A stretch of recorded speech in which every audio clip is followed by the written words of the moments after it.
Right. Well, you were talking about psychology and, kind of consumers' needs and things like that. And so one of the things in this, we talk about a lot of the 1,000 watt surveys, and they did share this. This was a survey they did last year, and it was particularly to baby boomers and said, when you think of selling, what do you see as the biggest challenge? And so really looking at and understanding what are their needs so you can set, kind of really work with them on, well, what are their concerns? What are they worried about when it comes to a sale? 39% said it was logistics of planning and executing the move. And so, just true to what Brian Barrero, writes, he's so, just poignant. And he says, as you can see above, the prospect of navigating the move is in the move process is the #1 blocker for downsizing or moving. And it's, while brokers and agents can't control interest rates, it seems to us that the logistical blocker is something that could be addressed through smart campaign or marketing.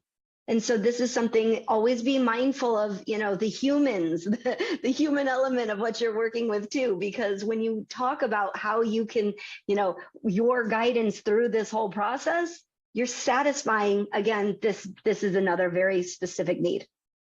Yeah, interesting. Look at the two big roadblocks: finding another home and going through the brain damage of making the move, right? Yeah.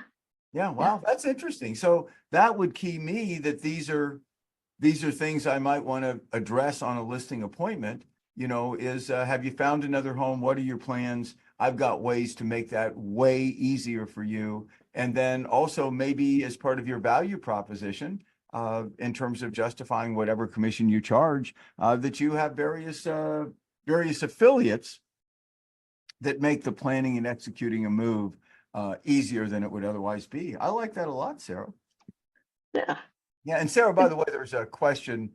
Trish Round up in Grand Rapids asked, what does ARMLS stand for? And ARMLS, in your thing, that is the RMLS. That's the Phoenix Metro. Think of it, Arizona Regional Multiple Listing Service, but it's just what we call the MLS here. So yeah, so our lazy way to say it, acronym, but yes, that's exactly it.